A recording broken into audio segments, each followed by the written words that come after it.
Bien. Alors oui, voilà, aujourd'hui la pression est sur moi. Quoique, ça a été plus difficile au milieu de semaine. Mais Dieu fortifie et quand on a décidé de marcher, Dieu fait des choses extraordinaires. Alors, on va prendre plusieurs lectures. Mais c'est obligé parce que je voudrais vous expliquer des choses. Donc, c'est nécessaire, il y aura quelques lectures, mais je veux vous emmener et vous faire comprendre les plans de Dieu. Alors, le premier passage que nous allons prendre, c'est dans Exode. Alors, c'est l'histoire de Moïse qui, quelque part, a fui dans le désert suite au crime sur l'Égyptien. Le désert, c'est important. Moi, j'ai déjà remarqué que quand Dieu voulait former quelqu'un, il l'emmenait toujours au désert. C'est encore d'actualité. Il y a quelque chose qui se passe, c'est pour créer une proximité. Parce qu'il n'y a plus rien dans un désert, il n'y a plus rien autour pour distraire, c'est juste Dieu et nous. Amen. Bien. Donc voilà. Donc Dieu révèle à Moïse son plan pour son peuple. Donc Exode 3, versets 7 à 10, on va lire. L'Éternel dit, « J'ai vu la souffrance de mon peuple qui est en Égypte, et j'ai entendu les cris qui lui font pousser ses oppresseurs, car je connais ses douleurs. Je suis descendu pour le délivrer de la main des Égyptiens et pour le faire monter de ce pays dans un bon et vaste pays, dans un pays où coule le lait et le miel, dans les lieux qu'habitent les Cananéens, les Héthiens, les Amoréens, les Phérésiens, les Hévétiens et les Jébusiens. Voici, les cris d'Israël sont venus jusqu'à moi et j'ai vu l'oppression que leur font subir les Égyptiens. Maintenant, va, je t'enverrai auprès de Pharaon et tu feras sortir d'Égypte mon peuple, les enfants d'Israël. » Donc ici, ça, c'est le plan de Dieu pour son peuple. Le projet, mais dans ce plan, il y a quelqu'un qui est impliqué, c'est Moïse. Il faut cet homme. Et que dit Moïse dans tout ça? Il n'est pas trop à l'aise. Il dit, mais enfin, Dieu, mais qui je suis pour aller vers Pharaon? Qui je suis pour faire sortir d'Égypte les enfants d'Israël? Et s'il me demande, mais qui m'envoie, qu'est-ce que je dois dire? Qu'est-ce que je dois répondre? Ils ne me croiront pas. Ils ne m'écouteront pas. Et pour aider un petit peu Moïse, Dieu lui donne des signes avec un bâton qui se transforme en serpent et sa main qui se couvre de lèpre. Alors, on a maintenant, face au plan de Dieu qui a été exposé à Moïse, la réaction de Moïse. Exode 4, verset 10. Moïse dit à l'Éternel, « Oh Seigneur, je ne suis pas un homme qui ait la parole facile, et ce n'est ni d'hier, ni d'avant-hier, ni même depuis que tu parles à ton serviteur. » Certainement que l'instant devait être il devait être très sous pression. « J'ai la bouche et la langue embarrassées. »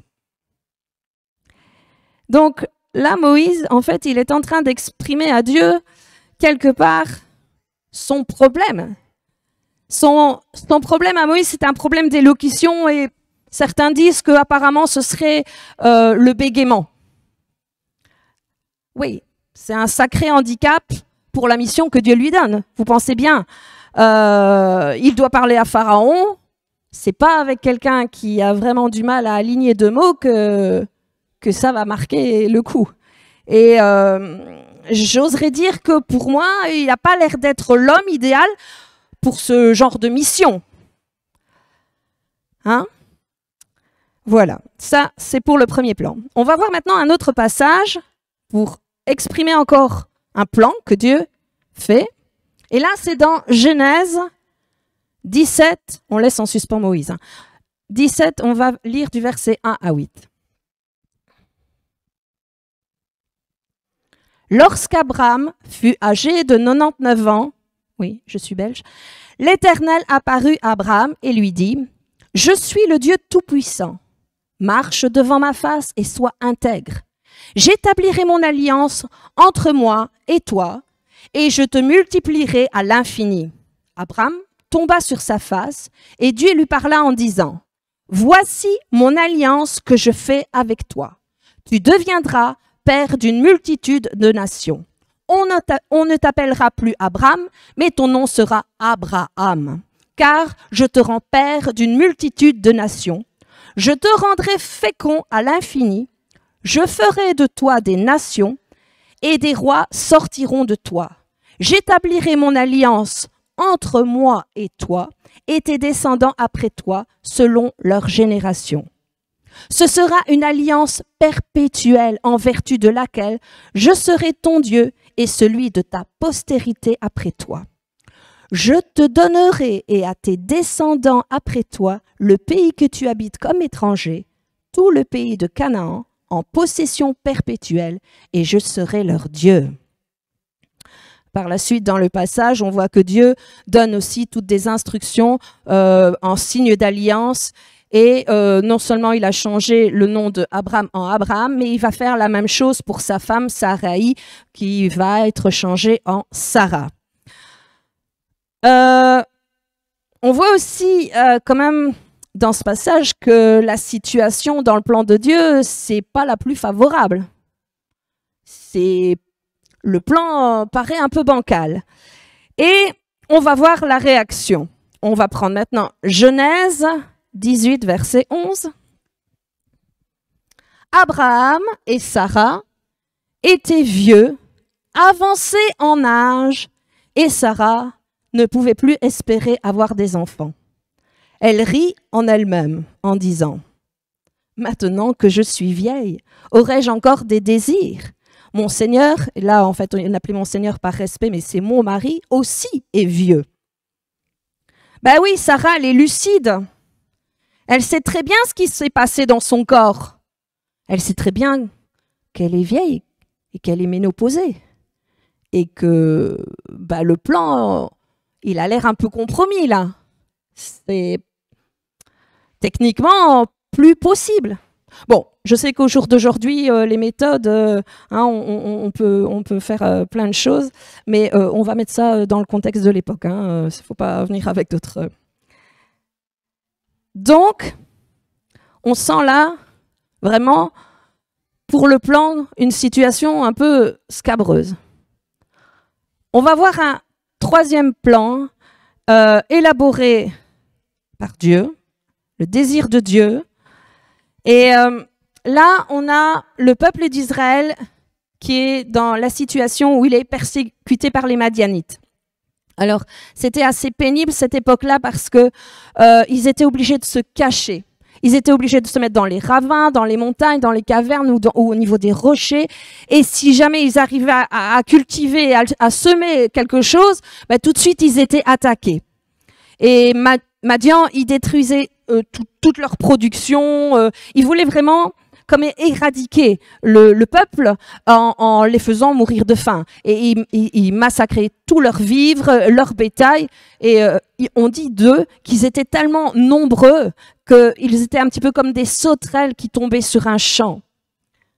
Ils étaient très nombreux. Et en plus, ils étaient équipés de chameaux. Comme Israël n'avait plus grand-chose parce qu'à chaque fois, on leur détruisait tout, au niveau rapidité, c'est Madian qui avait toujours le dessus. Parce que, par leurs quelques biquettes qu'ils arrivaient à cacher, Israël n'était pas très équipé. Alors, Dieu va aller secourir de cette situation et il va aller vers Gédéon. Et Gédéon, il est caché dans un pressoir pour battre un petit peu de froment. Ils sont obligés, chaque chose qu'ils vont faire pour avoir un petit peu de nourriture, de le faire vraiment en se cachant, en essayant de ne pas être vus. Alors le plan, il est celui-ci. On voit ça dans Juges 6, versets 12 à 14. L'ange de l'Éternel lui apparut et lui dit, « L'Éternel est avec toi, vaillant héros. » Gédéon lui dit, « Ah, encore une interjection là. Vous allez voir souvent quand Dieu intervient et parle à un homme, il y a le l'air de dire, écoute, mon Seigneur, si l'Éternel est avec nous, pourquoi toutes ces choses nous sont-elles arrivées? Et où sont tous ces prodiges que nos pères nous racontent quand ils disent l'Éternel ne nous a-t-il pas fait monter hors d'Égypte? Maintenant l'Éternel nous abandonne et il nous livre entre les mains de Madian. L'Éternel se tourna vers lui et dit, va avec cette force que tu as et délivre Israël de la main de Madian. N'est-ce pas moi qui t'envoie? Là, on sent bien ici que le mental de Gédéon, il en a pris un coup. Il est très découragé. Et si l'Éternel est avec nous, pourquoi ces choses nous sont-elles arrivées? Mais je crois en toi, Seigneur, alors pourquoi ça m'arrive? Pourquoi je dois vivre ça? Alors qu'on dit que tu es un Dieu de miracles et je vois rien venir.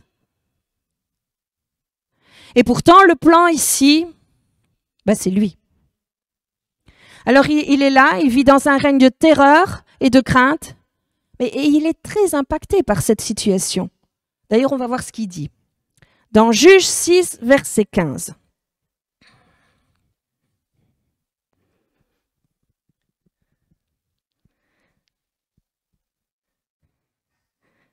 Gédéon lui dit, encore une fois, oh Seigneur, mon Seigneur, avec quoi délivrerai-je Israël?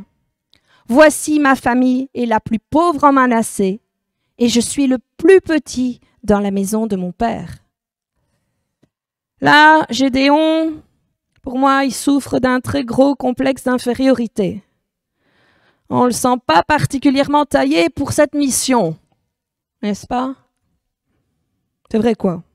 Pourquoi Dieu ne choisit pas un homme qui a un beau potentiel, avec un mental d'acier, un corps, une attitude de guerrier, genre un Samson?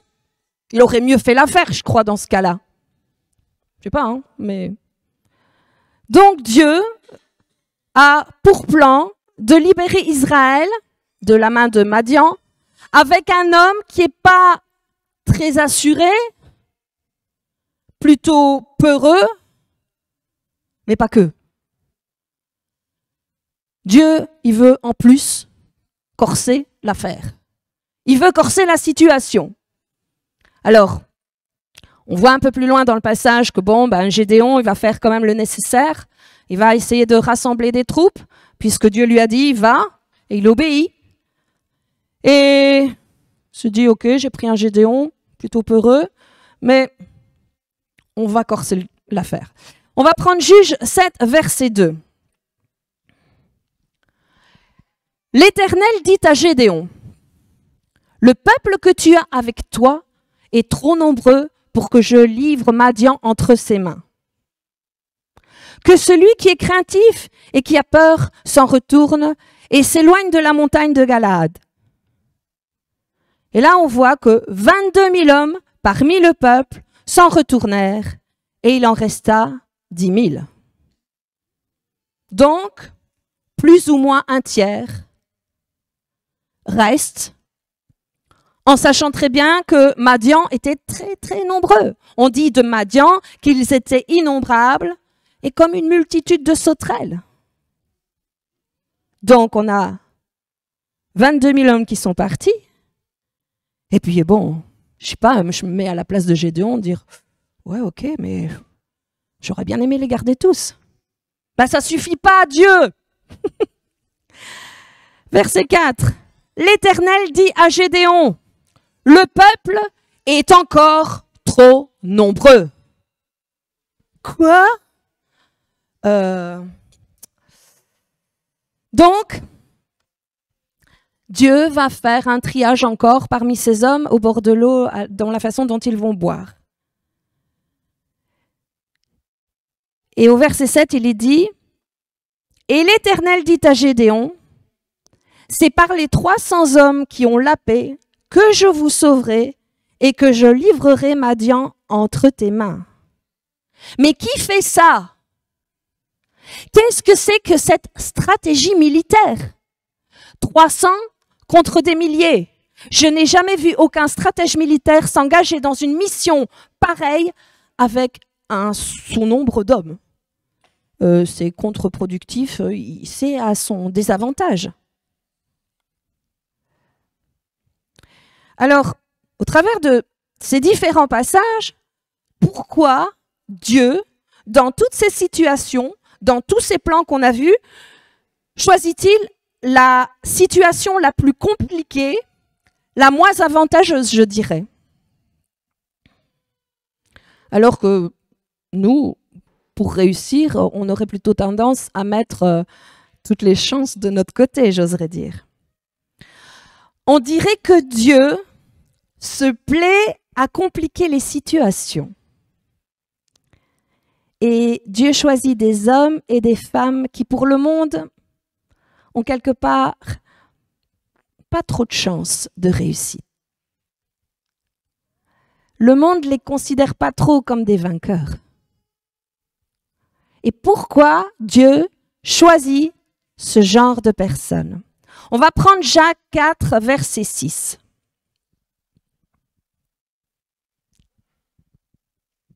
Il accorde, au contraire, une grâce plus excellente. C'est pourquoi l'Écriture dit, Dieu résiste aux orgueilleux, mais il fait grâce aux humbles. Dieu ne choisit pas des hommes ou des femmes qui sont trop présomptueux, des hommes et des femmes qui s'appuient sur leur force, sur ce qu'ils savent faire ou ce qu'ils connaissent.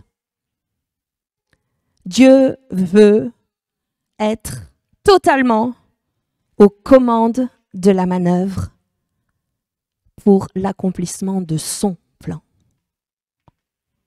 À Dieu seul, sage soit la gloire. Romains 16, 27.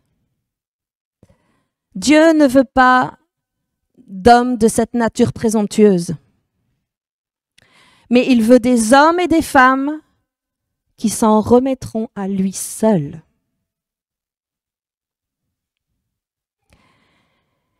Pourquoi? On voit quand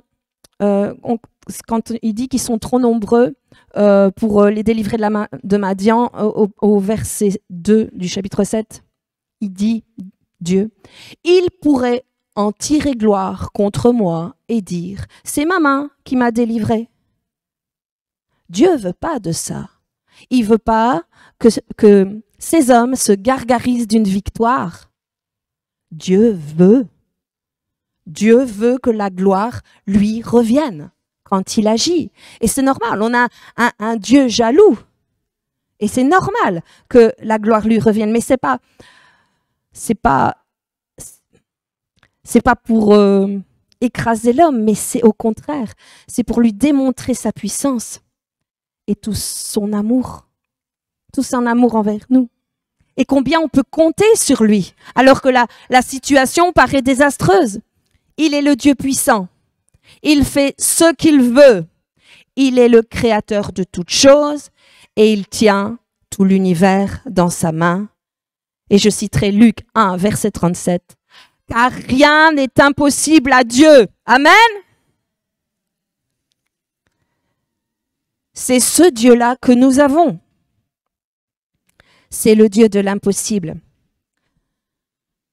Alors, j'ai envie de vous dire que Dieu est capable de baser sa stratégie sur notre infirmité, nos incapacités, nos faiblesses. Et pourquoi? Parce que sa puissance s'accomplit dans notre faiblesse. Sa puissance s'accomplit dans notre faiblesse. Et c'est comme si Dieu disait à Moïse, à Abraham ou à Gédéon, moi, j'ai pas peur de tes inquiétudes.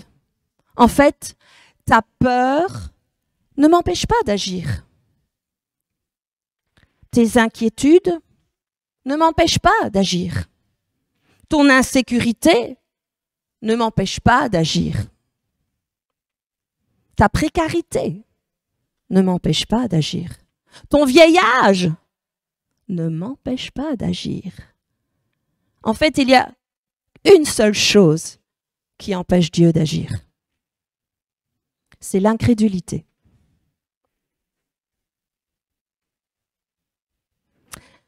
Alors, on a lu ces différents plans dans tous ces passages, dans la parole de Dieu. Et maintenant, je voudrais poser une question.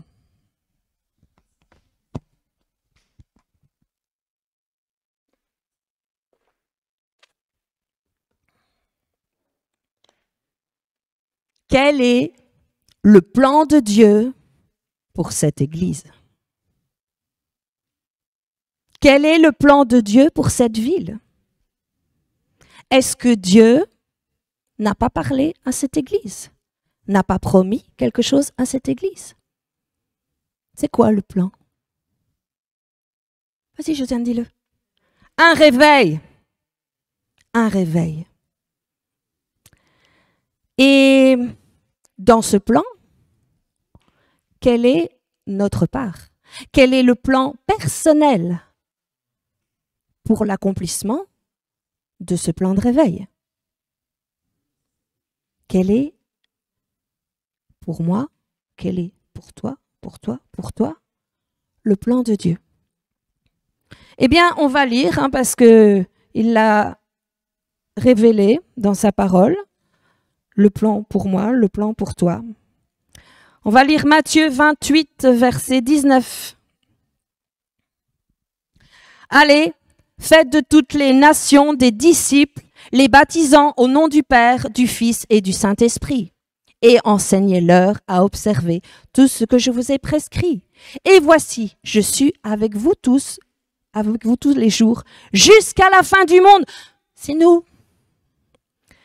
On continue, parce que son plan, il a tout détaillé. Matthieu 4, verset 5. Suivez-moi, et je vous ferai pécheurs d'hommes. C'est le plan pour nous. Matthieu 10, verset 7 à 8. Allez, allez, prêchez et dites, le royaume des cieux est proche. Guérissez les malades, ressuscitez les morts, purifiez les lépreux, chassez les démons, vous avez reçu gratuitement, donnez gratuitement. Ça, c'est ce que Dieu nous demande de faire pour l'accomplissement de son plan. Ça, c'est ce que Dieu nous demande de faire personnellement. Il est venu nous trouver, il a dit, écoute, toi, tu vas faire ça, ça et ça, parce que je veux que les âmes perdues de cette ville connaissent un réveil. C'est ça. Ça, c'est le plan personnel de Dieu pour nos vies. Et si nous voulons que le plan de Dieu pour le réveil se réalise, il nous faut répondre, il nous faut obéir, il nous faut agir. Il faut agir à ce que Dieu demande. Et il faut absolument, pour cela, éradiquer l'incrédulité qui pourrait empêcher Dieu d'agir. Si nous regardons le plan de Dieu pour Abraham et Sarah, qu'on considère un peu les choses, là je vais voir des sourires, on va dire qu'ils ont dû donner de leur personne pour pouvoir devenir père d'une multitude. Ici, Dieu n'a pas utilisé le miracle surnaturel comme pour Marie. Abraham et Sarah, ils ont dû travailler à ça. Et j'oserais dire, Sarah a plus travaillé encore. Je la plains là, Sarah. Imaginez-vous avoir un enfant alors que vous avez près de 100 ans. Qu'est-ce que le corps de Sarah a dû endurer pour cette promesse? Je vais vous raconter quelque chose. Personnellement, j'ai eu mon dernier enfant à 42 ans. Et croyez-moi, c'est quelque chose. Vous savez que scientifiquement, on dit qu'il est plus favorable pour une femme d'avoir son premier enfant avant 25 ans.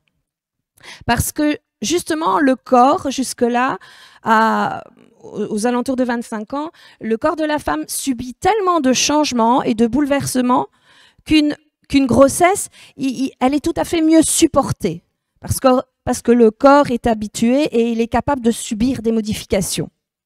Le squelette de la femme est comme un peu souple au changement. Plus tard, on voit que les os du squelette prennent leur place définitive et s'installent un peu dans leur forme et le squelette reste plus stable, mais du coup plus rigide. Et c'est pour ça qu'on conseille donc une première grossesse avant 25 ans, parce qu'à un âge avancé, c'est très difficile d'encaisser. Alors, Sarah, j'ai du respect pour toi. Et nous, que disons-nous face au plan de Dieu d'avoir des bébés spirituels? De les porter en nous et d'avoir de l'amour pour ces âmes. Non, je suis trop âgée pour ça. Non, c'est plus mon rôle. C'est pas mon rôle d'amener les âmes à Christ. De toute façon, je vois plus personne. J'ai plus beaucoup de contacts. Je dois pas évangéliser. C'est plus ma place. C'est plus mon rôle. Je suis désolée.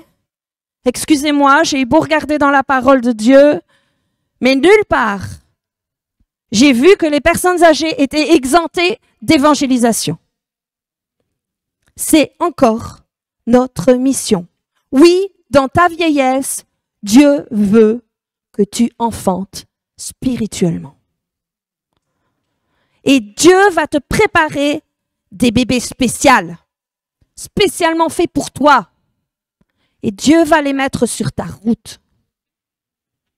Mais toi, ferme pas les yeux. Ferme pas les yeux sur les bébés que Dieu va te donner.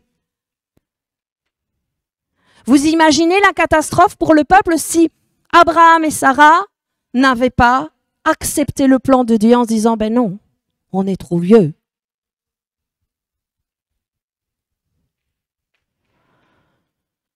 Et si tu dis comme Gédéon, « Oh, mais moi je suis trop petit, je suis trop heureux ». Et que tu te dis « Ah ça non, ça c'est pas possible pour moi. De toute façon, je suis incapable. » Tu passes à côté du plan glorieux de Dieu pour ta vie.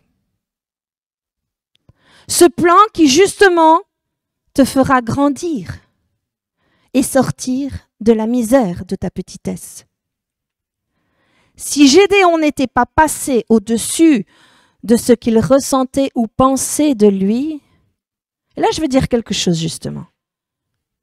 Il faut faire attention parce que Gédéon pensait ça de lui, mais il y a l'ennemi, il y a Satan qui vient et qui est le père du mensonge et qui met dans tes pensées des choses fausses. C'est bien pour ça qu'on voit dans le passage que le Seigneur renverse le mensonge dans la façon dont il salue Gédéon. Gédéon, il se sent petit et Jésus lui dit « L'Éternel est avec toi, vaillant héros ». Gédéon pense qu'il est trop petit, il n'est pas assez, mais l'Éternel le salue avec sa vérité. Vaillant héros.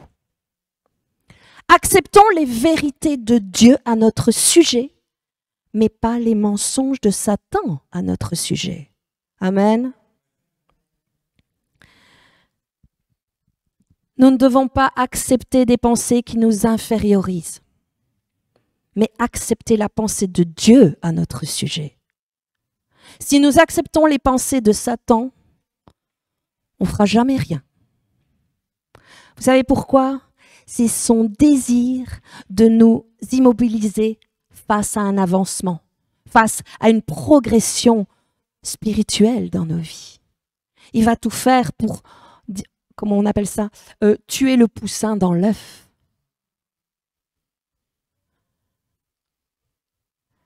L'Éternel a une toute autre vision sur Gédéon. Il l'appelle vaillant héros. cherchez la vision que Dieu a de vous et ne vous confortez pas dans ce que Satan essaye de dire de vous ou ce que vous pensez, vous, de vous.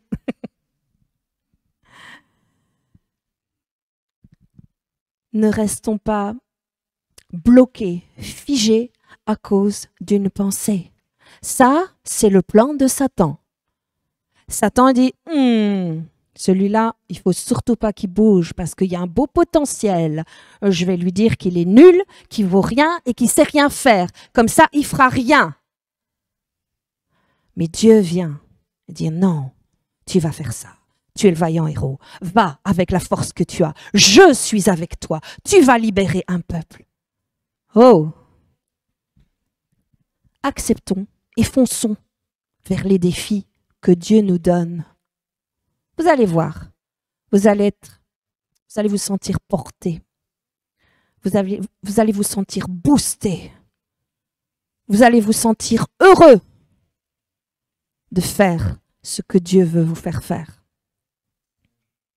Vous savez, quand il y a des athlètes qui savent qu'il y a un défi qu'ils vont devoir faire, ils s'entraînent. Et ça paraît, pour eux, ils ne l'ont jamais fait. Je ne connais pas, mais ils travaillent à ça. Ils y vont quand même. Et le jour où ils remportent le défi, il y a le yes de satisfaction. Il est heureux d'avoir vaincu, de s'être dépassé. Oui, je l'ai fait. Souvent, notre problème, il n'est pas que là. On veut trop regarder ce qu'on est, notre petitesse. Je voudrais vous raconter une autre histoire. C'est une maman et sa petite fille. Et elle a à peu près 2-3 ans, cet enfant. Et sa maman, elle doit l'habiller et tout. Elle va dans sa chambre, ouvre son armoire et sort des vêtements, essaye d'habiller sa fille. Elle se dit, oh ben là, t'as grandi. Donc, elle enlève ce qu'elle lui avait mis. Elle dit, oh, il faudra faire un tri dans ton armoire. Et du coup, la petite fille reste là, en petite culotte, à attendre que sa maman l'habille. Hein, elle gesticule. Et puis, la maman, elle dit, ça va plus, ça. Elle est occupée. Elle regarde pas trop ce que fait sa petite fille. Et la petite fille se regarde dans le miroir qui est dans sa chambre, puis bouge un peu, s'assied, se regarde, se relève, retourne vers le miroir, se rassied, regarde son ventre. Et elle fait ça plusieurs fois. Et à la 3e fois, sa maman l'observe et elle voit qu'elle tire sur sa peau, au niveau de son ventre. Et sa maman lui dit, mais qu'est-ce que tu fais? Elle dit, ben maman, quand je me regarde, que je regarde de là mon ventre, regarder son nombril évidemment, eh bien si je regarde, évidemment avec les plis de sa peau, eh bien mon ventre est triste. Quand je regarde mon nombril, c'est triste. Et quand je me lève, regarde dans le miroir, il est content. Mais si je me rassis, que je reste... Si je regarde mon ventre, il est triste. Et moi, je crois que c'est tout bête comme histoire. Mais quand on regarde notre propre nombril et qu'on s'assied pour le regarder, notre ventre n'est pas content. Mais quand tu regardes en face, tu vas voir les hauts de satisfaction. Et tu seras debout, parce que tant que tu es assis, ton nombril est triste, ton toit est triste. Et moi, je crois que là, le fait de se lever, le fait de dire je vais y aller, va te transformer. Va transformer la peine que tu ressens, le chagrin que tu ressens, le mal-être que tu ressens, en joie, parce que tu accompliras le plan de Dieu, les œuvres de Dieu. Alors, si vous vous sentez morose, triste, si vous vous sentez mal et qu'il n'y a pas l'exaltation de l'accomplissement des défis de Dieu, si ce n'est pas au rendez-vous, lève-toi, relève les défis avec Dieu. Vous allez voir. Vous serez dans un tout autre état physique, un tout autre état d'esprit. Soyez audacieux. Dieu est avec vous. Et je voudrais lire pour ça Ésaïe 40, verset 31.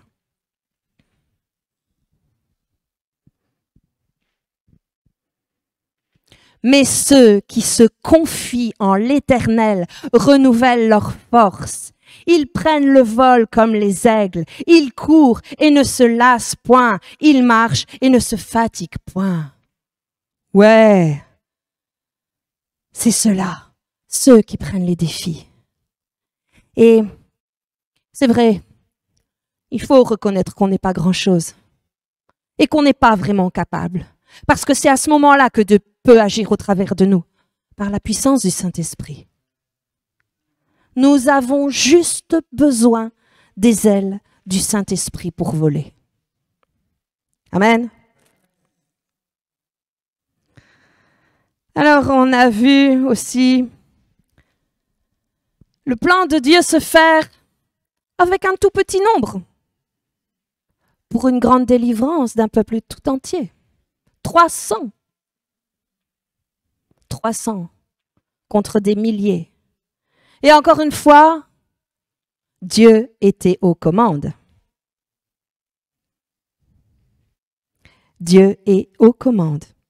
Un petit nombre n'effraie pas Dieu pour accomplir ses plans.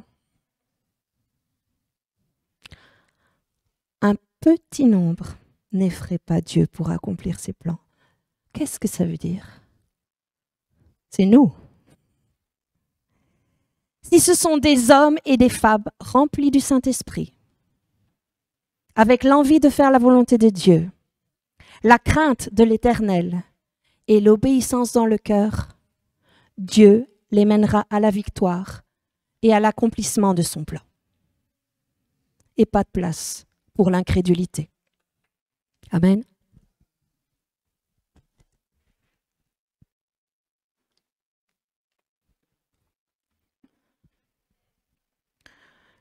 J'ai vu Dieu déjouer des batailles. On a chanté. Moi, quand je considère cette bataille, je me dis, mais c'est dingue.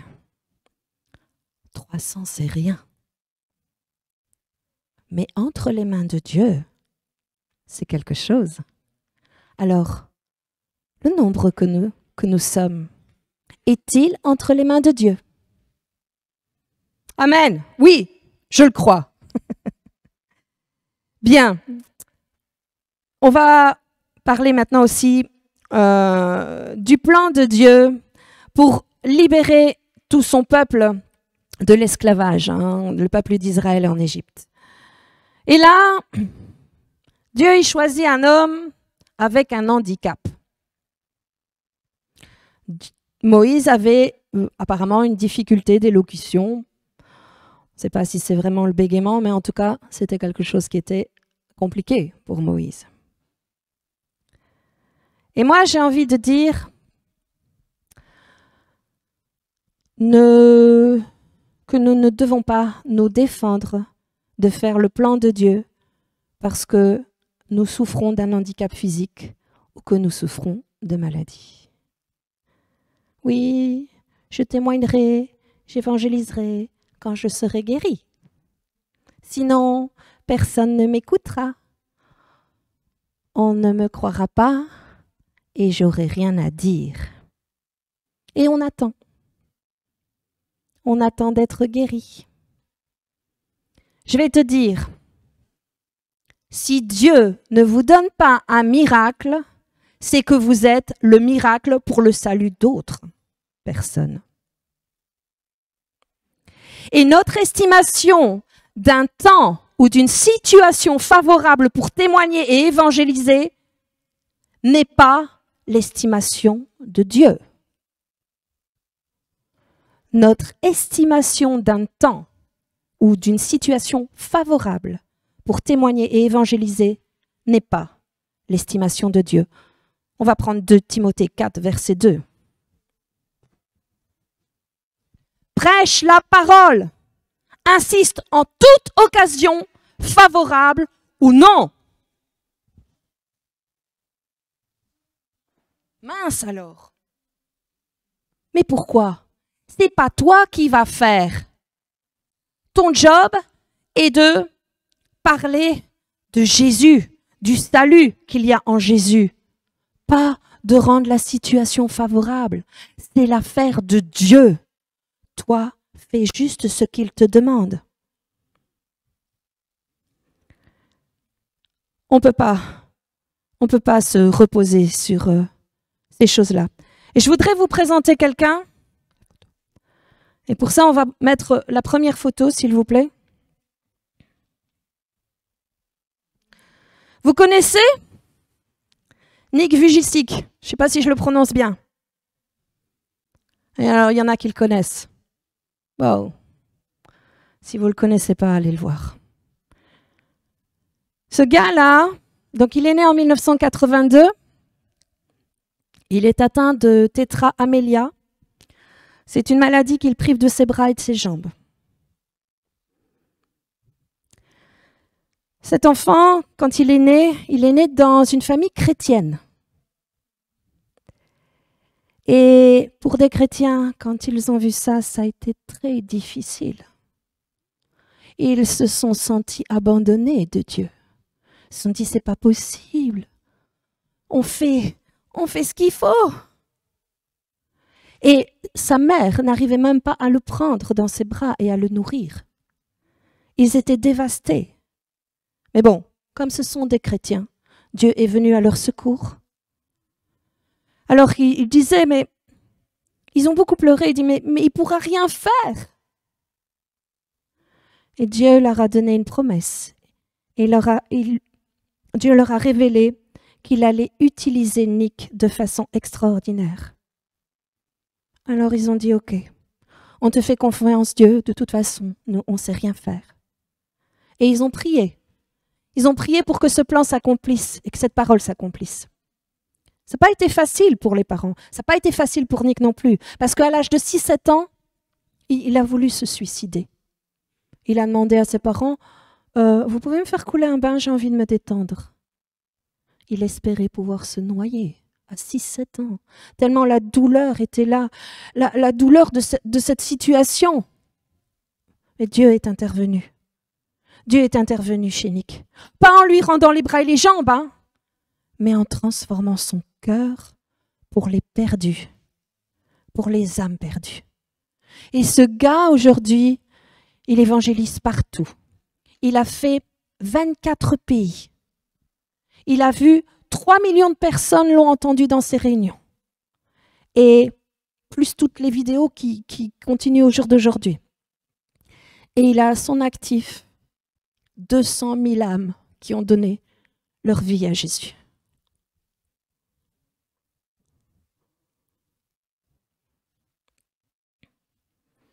Un bras, 50 000. Un bras en moins, 50 000 personnes. Un deuxième bras, 50 000. C'est fou de se penser ça. Vous savez ce qu'il dit?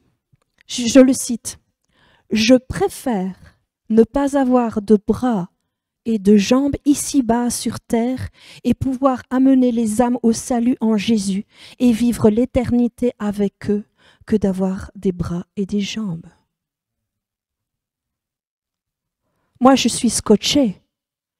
Et Dieu a fait quelque chose d'extraordinaire. On peut mettre la deuxième photo.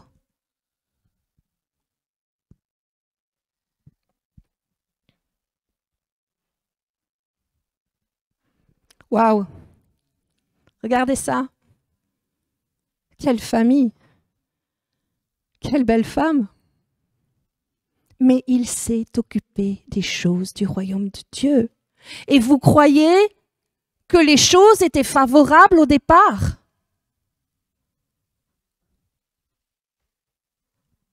Non.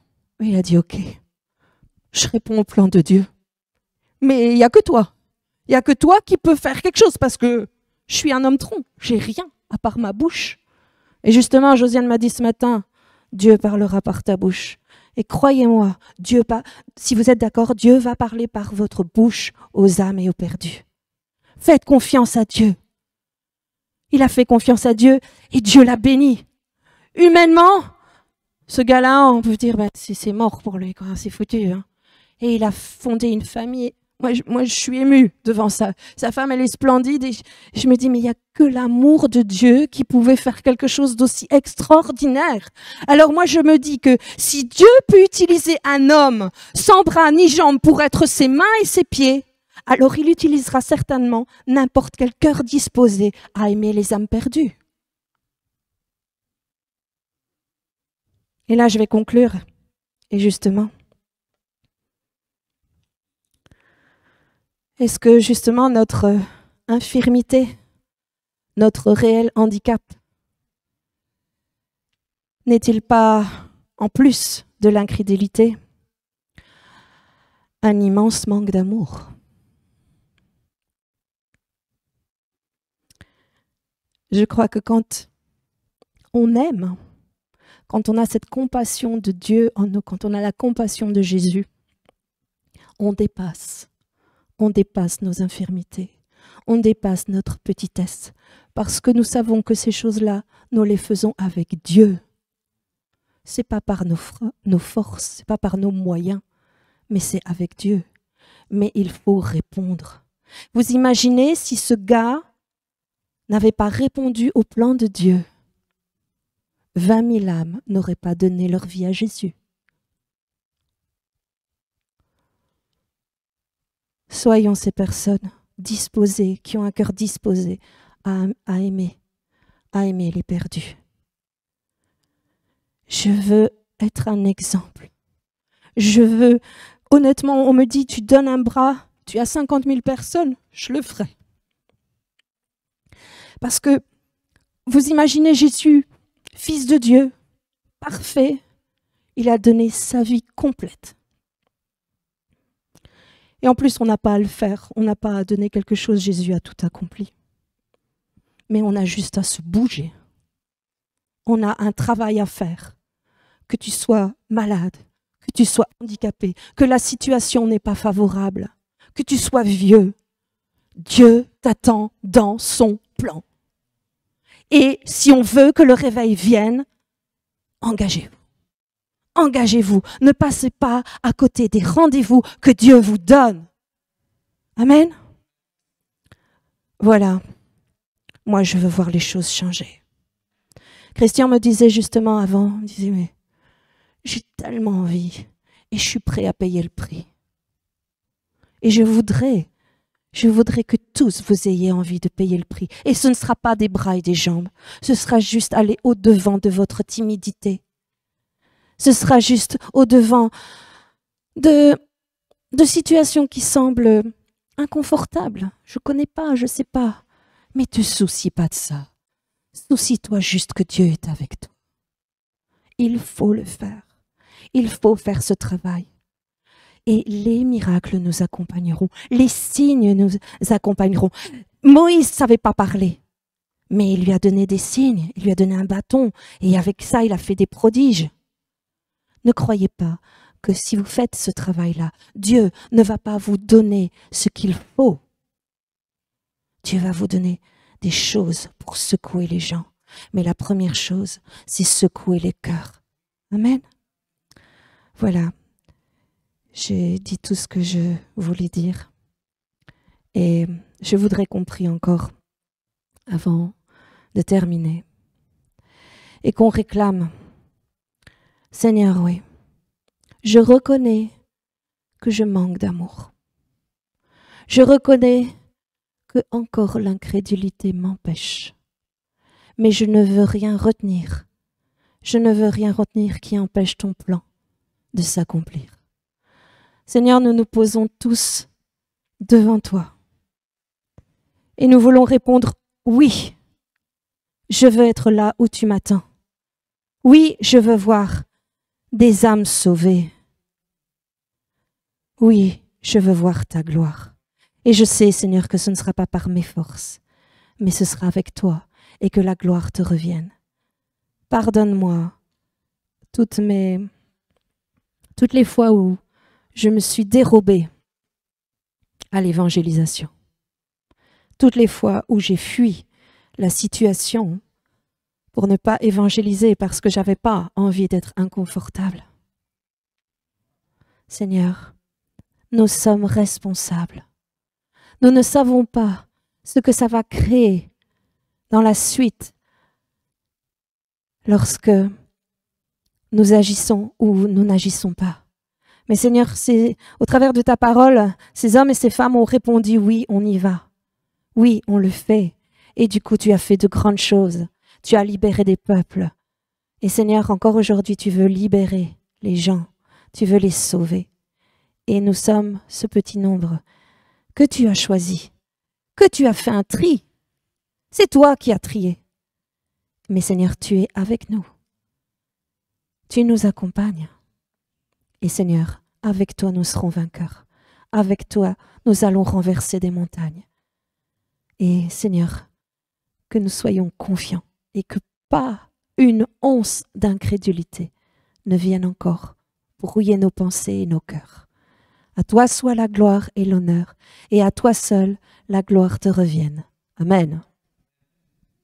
Voilà. Je vous souhaite à tous un bon dimanche. Méditez sur ces choses. Je sais, je vous ai secoué, mais je suis secouée aussi.